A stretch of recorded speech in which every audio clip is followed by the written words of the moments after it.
Welcome to the Achievable FINRA podcast. I'm Tyler, the founder of Achievable, and we have affordable courses for the FINRA SIE, Series 6, Series 7, 63, 65, and 66 exams with industry best pass rates.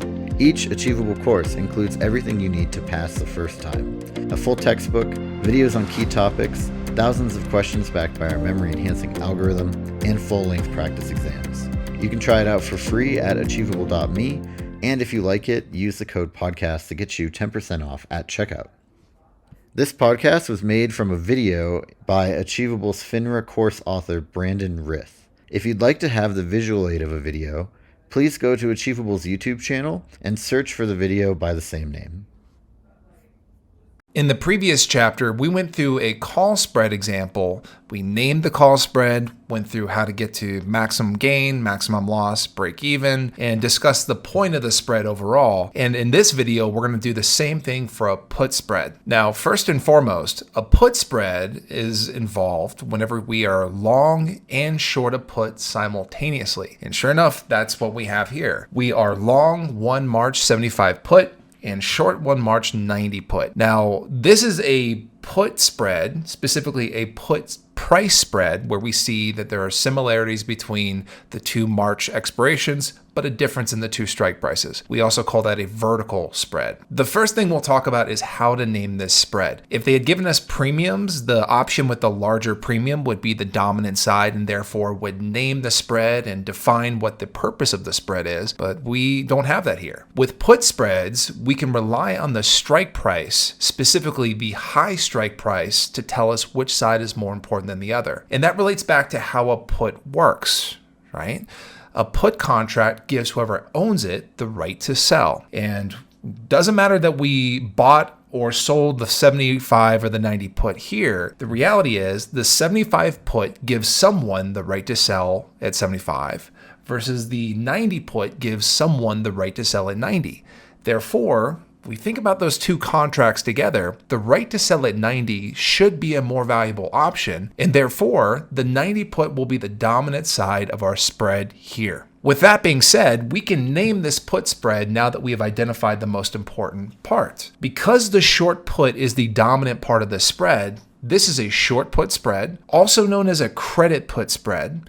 Now remember, if we're selling the more expensive or the more valuable option and buying the less valuable option, then overall we'll end up with a credit. That's why we call it a credit spread. And last, we call this a bull put spread because short puts are bullish. Now, we'll talk about why specifically this investor here with this strategy is considered a bullish investor or why this is a bullish strategy. We'll talk about that. But first, let's go ahead and assign some premiums and work our way through maximum gain, maximum loss, break even. Just like we did with call spreads, we're going to follow the same 4-step system to get to the 3 answers that are very heavily tested on the exam. Maximum gain, maximum loss, break even. We will also talk about widening, narrowing, expiring, exercising, and also the above below question.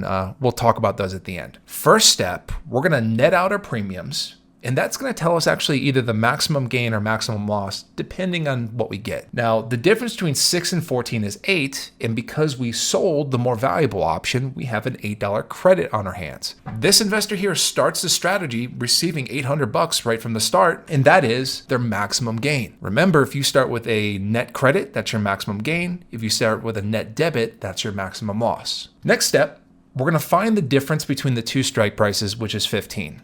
That's the only step that doesn't tell us anything, but it's an important step to get to the next thing, which is we're going to take our net strike price of 15, subtract out 8. And again, try not to think about the 8 as a positive or a negative. Just what's the difference between the number 15 and the number 8? And the answer is 7. Now that tells us the other max, meaning we figured out maximum gain up front. Therefore, this is going to tell us what our maximum loss is. Our maximum loss with this strategy is $700. Last step. To find the break even, we have to go back to our original net premium, which was 8. Now, it doesn't matter if it's a debit or credit, doesn't matter, but we take that original net premium, and as a reminder from the last video, with spreads, the break even will always be between the two strike prices. So we should know right away it's going to be somewhere above 75 and below 90. It has to be. So with this one here, with with a put spread, we have to remember that we count down, and some people remember that as a part of put down, right? We count down from the high strike price. 90 minus 8, that's going to get us to 82. Therefore, our break even here is 82. Now, if this was a call spread, we would add 8 to 75, and that would get us to 83. 83 would be our break even there, again, if we had a call spread. But you've got a put spread, therefore the break even is 82. That's your 4-step system to getting to the 3 most common questions that you'll see on spreads. Now, from there, I think it's important if we talk a little bit about what's going on here. What's the purpose of this? Why is this investor going short the 90 put and long the 75 put? What's the overall intent? So let's talk through that. And we're going to think about this through phases, okay? Meaning, let's think about it first above 90. What happens above 90? If you remember, again, this is another area where call up, put down comes into play. Puts are in the money, meaning that they will exercise only if the market price goes down, put down, only if the market price goes down below the strike price. So above 90, both options are out the money, and therefore they would expire if the market price stayed above 90 from that point to expiration. Now, if that were to occur, if expiration occurs, then the investor's stuck with whatever they started with, which in this case is actually a benefit. That's best case scenario. This investor here would actually keep their $800 credit.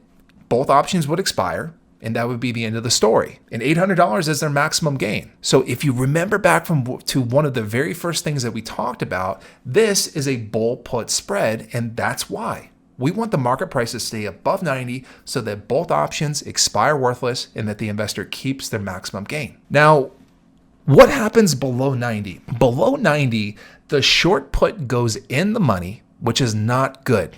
You got to remember, in the money is good for the buyer of the option, bad for the seller of the option. So in this case here, as the market price goes below 90, the short put starts gaining intrinsic value. It goes further in the money, and the further it goes down, the more money the investor loses on the short put. Now, it's no mistake that once they get down to 82, the contract is now $8 in the money. That works against the investor, right? If the market price went down to 82, the investor, you can assume, would get exercised on their option, and that's when their obligation would kick in. They have an obligation to buy stock at 90, even though that stock is only worth 82, and that's an $800 loss if they were forced to do that. Now, that $800 loss would offset the $800 that they made up front just by starting off this option and kicking off with a credit. That's why we're at break even there. Sure enough, the further the market goes down from there, the more money that short put position loses. Now, here's the good news, is that once we get below 75, both options go in the money, and it's almost like we have a long put. It's almost like it comes in riding in to save us, right? That long put will start making the investor money as the market goes below 75, and therefore will start offsetting the losses of the short put. So we have an offsetting mechanism here below 75.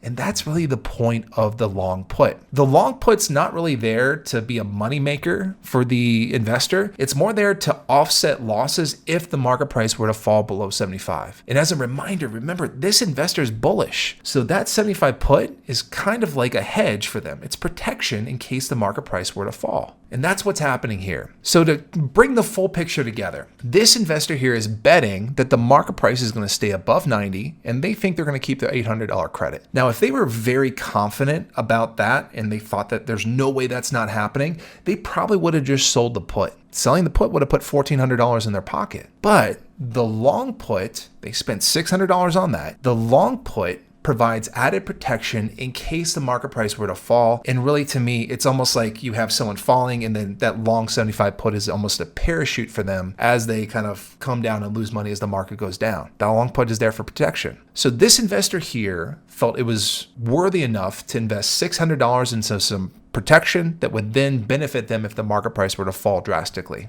That's what's happening. We have a semi-bullish investor here who thinks the market's going to stay above 90, but they've got some protection in case the market price falls below 75. Otherwise, remember, with a short put, this investor could lose money all the way down to zero, right? If that short put was all by itself, the maximum loss would be 90 minus 14. So $7,600 would be their maximum loss if they didn't buy the put, right? But they did. They've got some protection. That's the point. Now, going to the other questions that we have here, we have a credit on our hands. So the words we're going to associate with credit are always going to be narrow and expire. Remember that 6-letter thing, right? Credit 6 letters, narrow 6 letters, expire 6 letters. We put them all together. And hopefully the expiration part of that makes sense.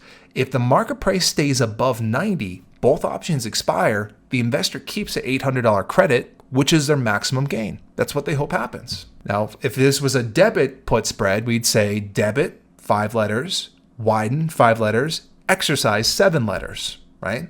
But that's not what we have. Now for the last part. What if we see a question that says something like, below which dollar price does every dollar gained by the long option offset by a dollar lost on the short option?